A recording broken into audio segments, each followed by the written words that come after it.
Partout en Europe, lors de la prochaine crise, les lois ont été modifiées de façon à ce que les banques puissent se refinancer en saisissant directement l'argent dans le compte des clients. Oui. Donc techniquement, c'est ce qu'on appelle le bail-in. C'est prévu en Suisse aussi. C'est prévu en Suisse depuis 2012. 2012, bravo.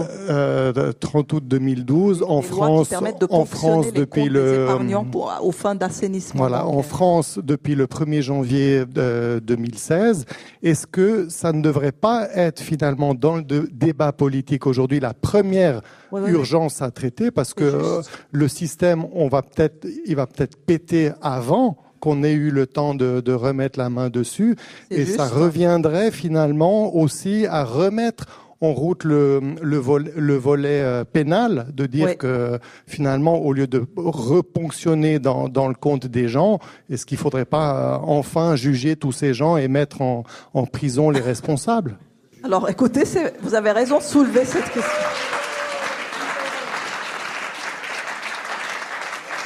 En 2010-2012, on a tous eu le choc de découvrir qu'il y a eu des ordonnances qui sont passées sans consultation démocratique, d'abord à Chypre et ensuite en Europe et en Suisse au même moment, qui permettent aux banques de prélever de l'argent sur les comptes des épargnants qui ont déposé de l'argent à la banque aux fins d'assainissement de la banque. Ça veut dire que pour la première fois dans l'histoire, les épargnants étaient considérés comme des créanciers ou des détenteurs d'obligations ou d'actions de cette banque.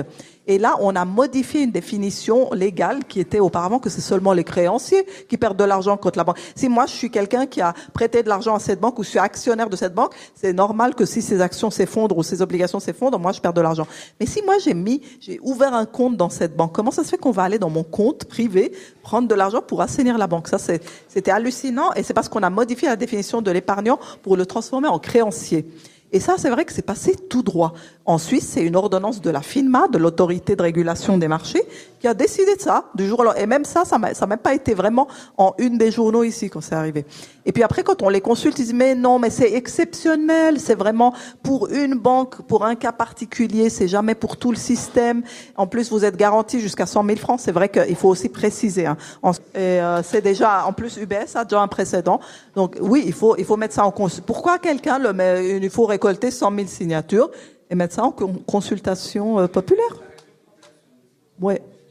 Heureusement qu'on a le droit d'initiative, mais c'est vrai, il faut s'en emparer parce que ça, on n'a pas été consulté simplement, c'est vrai. Dans la constitution du plan C, c'est une constitution d'origine citoyenne qui a un chantier pédagogique où on montre ce que ça donnerait si c'est nous qui écrivions les constitutions.